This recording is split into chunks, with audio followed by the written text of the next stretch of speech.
ചെങ്കടലിൽ ചരക്ക് കപ്പലിന് നേരെ ഹൂതി തീവ്രവാദികൾ നടത്തിയ മിസൈൽ ആക്രമണത്തിൽ 3 മരണം, 4 പേർക്ക് പരിക്കേറ്റു. ഗ്രീക്ക് ഉടമസ്ഥതയിലുള്ള MV ട്രൂ കോൺഫിഡൻസ് എന്ന കപ്പലിന് ആക്രമണത്തിൽ സാരമായ കേടുപാട് സംഭവിച്ചു.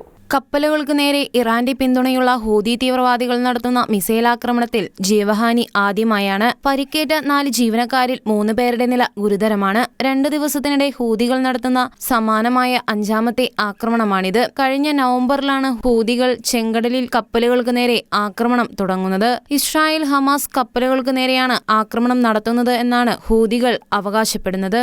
തിരിച്ചടിയെന്നോണം ഹൂതി കേന്ദ്രങ്ങൾക്ക് നേരെ അമേരിക്കയും ബ്രിട്ടനും ആക്രമണങ്ങൾ നടത്തുന്നുണ്ട്. ബാർബാഡോസിനു വേണ്ടി സർവീസ് നടത്തിവന്ന കപ്പലാണ് MV ട്രൂ കോൺഫിഡൻസ്. ഒരു ഇന്ത്യക്കാരനടക്കം 20 ജീവനക്കാരും സായുധരായ 2 ഗാർഡുമാരുമാണ് ആക്രമിക്കപ്പെട്ട കപ്പലിൽ ഉണ്ടായിരുന്നത്. വിയറ്റ്നാമിൽ നിന്നുള്ള 4 പേർ, 15 ഫിലിപ്പൈൻസുകാർ, ശ്രീലങ്കയിൽ നിന്നുള്ള 4 ഗാർഡുമാർ, ഒരു നേപ്പാൾ പൗരൻ എന്നിവരാണ് ഇന്ത്യക്കാരനു പുറമെ കപ്പലിൽ ഉണ്ടായിരുന്നത്. ഇന്റർനാഷണൽ ഡെസ്ക്, ഷെക്യാന ന്യൂസ്.